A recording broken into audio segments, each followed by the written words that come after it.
When he moved into the White House, when he became Secretary of State, he brought with him as a consultant David Rockefeller.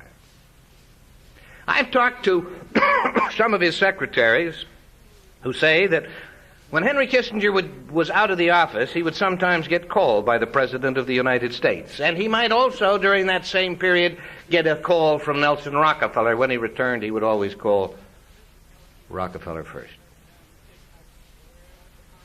He met his wife, Nancy McGinnis, through the Rockefeller. Their engagement was announced not by the McGinnis family, not by the Kissinger family. It was announced by the Rockefeller. They went on their honeymoon in a plane, personal plane provided by the Rockefeller. I've been able to trace one $50,000 payment from the Rockefellers to Henry Kissinger while he was Secretary of State. When he left the State Department, he returned openly to the Rockefeller payroll. He's now chairman of the International Advisory Committee at the Chase Manhattan Bank. I think that background might be interesting when I give you a little history that he does not challenge. He started to. And you might be interested in the little colloquy that occurred. When I called him to ask him certain embarrassing questions on this subject, the high price of oil, he said,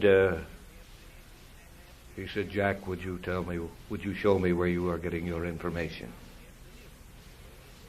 I said, certainly.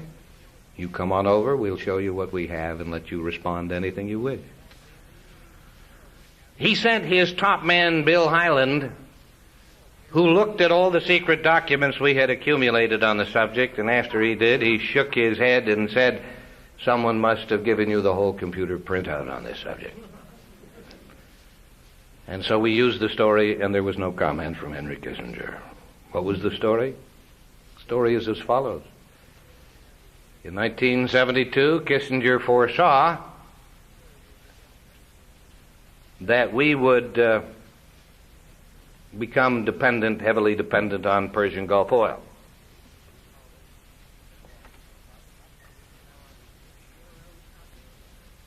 He also perceived, or this is the way he explained it to me, that the American people would not support a military buildup in the Persian Gulf, not after the sour experience in Vietnam.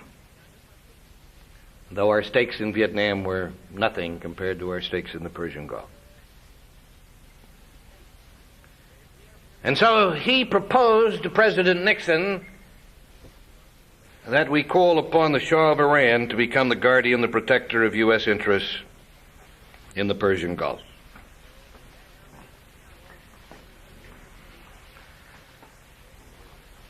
And in early 1972, Richard Nixon and Henry Kissinger flew to Tehran, and they asked the Shah if he would become the guardian of American interests in the Persian Gulf. He was glad to do it. He had delusions of grandeur anyhow. He looked forward to building up the Persian Empire again. And so he said, yes, he would be glad to do it, provided that we would supply the weaponry that he needed. Nixon and Kissinger told him he had a blank check. He could order anything he wanted, and we would ship it there.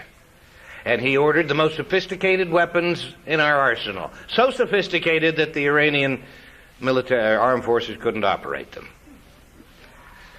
We had to send 75,000 instructors over there and advisors over there to teach them how to run the stuff. Another question came up in April of 1972. This was a logical question. The Shah said, if I am to become the guardian of American interests in the Persian Gulf, and I am to purchase American weapons in order to do so, who's going to pay for them? Kissinger and Nixon said the American people, because of the Vietnam War, would not be inclined to do so. Now, the record doesn't show, the documents in my possession don't show, who made this suggestion, but it had to be one of the three. And all three of them concurred. One of them suggested that the thing to do would be to triple or quadruple oil prices and to purchase the weapons out of the proceeds. And in 72, when that meeting broke up, there was a consensus that the Shah of Iran would begin to clamor for a multiplication of oil prices, and that the United States would support him. Not openly, but quietly. And he began a campaign. And when he started clamoring for oil prices, I've seen the documents, we got urgent messages from Saudi Arabia. See, the OPEC in those days was dominated by two countries. They were the two greatest oil exporters.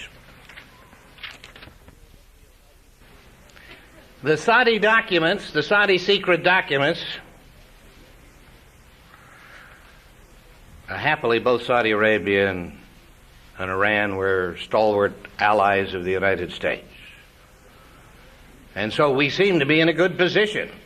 And the Saudis, assuming that we'd be concerned, and knowing that the Shah was a megalomaniac and sometimes had these strange visions and made these wild statements, sent us a flurry of messages to assure us that they would not go along with the increase in oil prices, to assure us that they would hold prices down.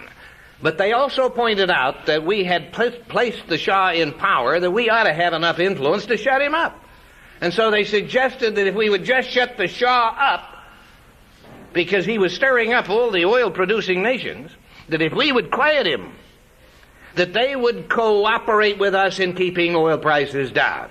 Well, to shorten the story, we didn't cooperate, because we had this secret agreement with the Shah. We not only didn't cooperate, we quietly allowed him to go ahead until it became so obvious that the Saudis sent us a message saying, well, it's clear to us that you want the oil prices because you would have shut him up by now. And we assume, therefore, that you want higher prices. We, therefore, will be happy to oblige. And on January 1st, 1974, oil prices were quadrupled. There was a howl of outrage across the world, and the loudest ones came from the United States. The one who howled the loudest here was the Secretary of the Treasury, William Simon. Well, the Saudis, when they heard Simon, when they heard others in the United States screaming, sent another flurry of messages saying, we assumed you wanted the high prices. We had offered to hold them down. We had asked you to keep the Shah under control. If you can keep the Shah under control, if in fact you don't like these high prices, we will roll them back. And a very happy William Simon flew to Riyadh and negotiated the rollback. Negotiated it. My friends, it was announced. It was announced in July of 1974. The rollback was announced. Simon told me that he came back and triumphantly explained what he had accomplished to President Nixon. He said Nixon took some notes on a long sheet of yellow paper. But he said he had the impression that Nixon was so absorbed by Watergate that he wasn't really functioning on other subjects. He said the subject came up at cabinet meetings. Kissinger always opposed him. He never understood why. We never did deliver. We never did shut up the Shah. The Shah continued to scream, or to clamor for even higher oil prices, until the Saudis, outraged, having negotiated a rollback, sent us word that the whole thing was off. And they canceled the rollback that they had negotiated and announced. So we not only could have stopped the oil increase, we could have brought the prices back down after the increase had occurred. And we did not do it. Now, I have given you the background of Henry Kissinger.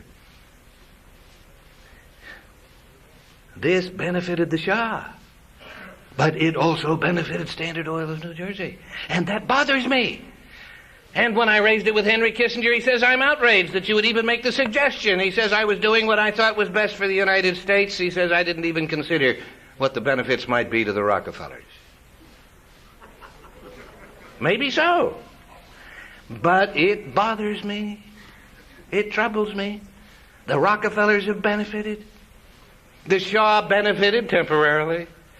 And I really am not going to take the time to go into his downfall and the reasons for it, except to tell you that Jimmy Carter inherited the mess, and except to tell you that he made it worse.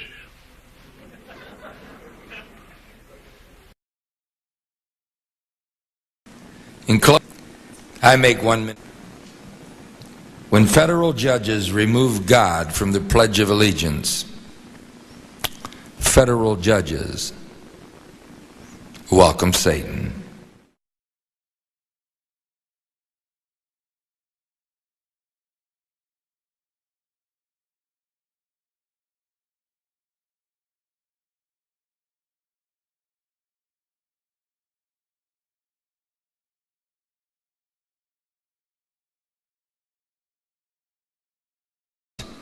Not just fear.